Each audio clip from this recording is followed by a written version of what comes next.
Good afternoon, everyone, and welcome to the Market Close Report for Wednesday, the 10th of June. Well, quite a messy performance from the Australian share market today, but we managed to finish a touch higher. The ASX 200 actually rose by around 49 points.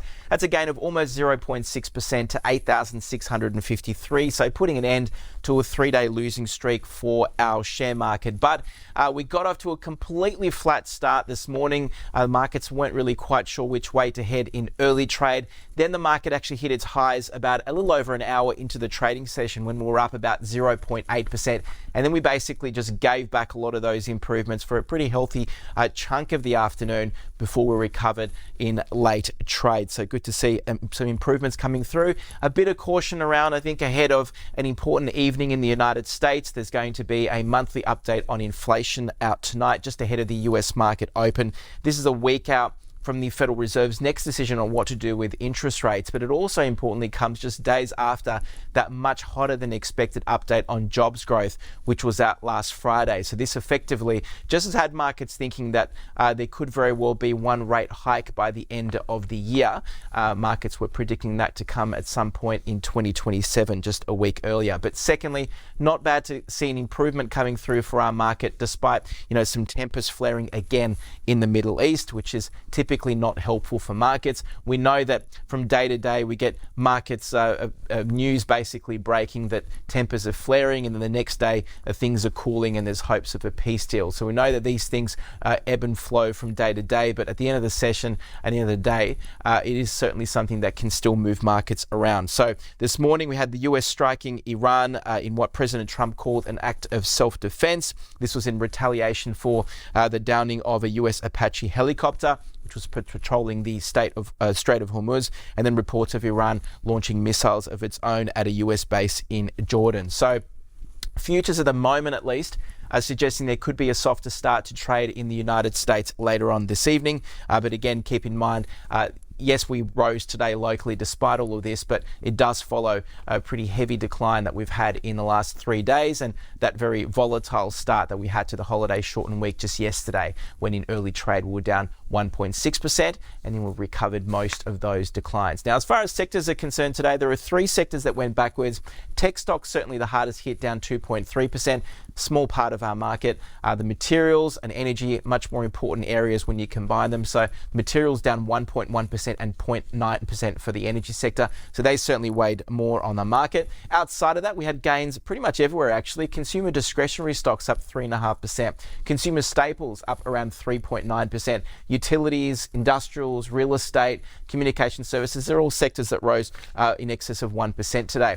Looking at individual winners on the market today, the best by far was Steadfast, which rose a little more than 36%. This is an insurance broker which received a takeover offer from Amwins Group and Dragony Investment Group that values the company at around $6.66 billion. So Steadfast saying this was the third offer made by the consortium. So the shares rose today.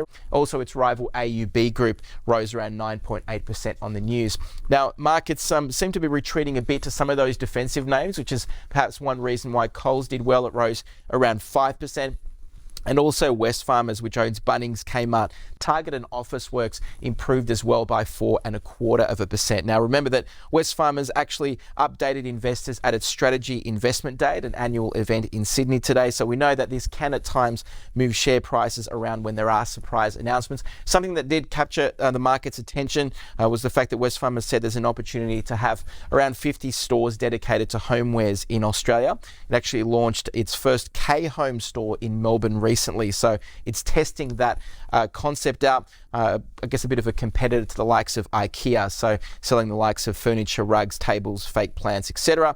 They actually played a video which showcased the concept store at the Strategy Day. Now, there were losers on the market today, many of these actually in the resource space again, so it has been a pretty difficult week or so for mining and energy companies, and that's partly because we've had commodity prices drop back. So the expectation that there could be a rate hike in the US by the end of 2026 is something that has seen the US dollar strengthen. The conflict in the Middle East also not helping there, and that has actually weighed on commodities. So we've had gold prices dropping to near the lowest levels since November last year, down almost 2% last night, about 8% lower so far in June. So the likes of Ora Banda Mining down 9.9%, and we had others like Resolute and Westgold down. Paladin, the uranium miner, has had big moves in both directions over the past week or two. That's continuing. It's down 7% today. And also Sigma Healthcare was down in the order of 5.5% today. Now, it's the company that operates the Chemist Warehouse, and it confirmed media speculation that it is indeed in early talks for a potential acquisition of a group called the Boots, which is a UK-based health and beauty retailer. Now, a few years ago, the market was valuing this at between £6 and £8 million. So I guess the idea of it needing to fork out a large amount of money has seen the shares fall back. IGO down in the order of 6%. A fire broke out at a lithium operation yesterday in WA that it owns. It confirmed that the fire has been extinguished though, and no injuries were sustained, and also that it's on track to meet its production goals. But the stock was caught up, I guess, in the declines we've had across the sectors. Now, as I said, tonight all eyes will be on inflation data in the United States. That's going to be out about an hour ahead of the US market open. We also get a weekly update on crude oil inventories in the US. So it doesn't sound like fun, but it's a weekly update that does have a tendency to move oil prices around. And we know that oil is receiving a lot of attention. So that's going to be one to watch. Tomorrow, there will be an update on inflation expectations by the Melbourne Institute. Again, every time we hear any updates on inflation, markets listen. So that's going to be a big one tomorrow. And we've got Super Retail Group, which is the company behind Rebel, Supercheap Auto, Macpac and BCF. It's holding its own strategy day. So we'll see if there are any surprises there. Champion Iron is ex-div. And here what has happened to currencies. The Aussie dollar is softer against the greenback, and actually most major currencies. 70.2 US cents for the Aussie against the US, and also weaker against the euro and the Japanese yen. On that note, hope you had a great day, everyone. Have an even better evening. We look forward to seeing you tomorrow.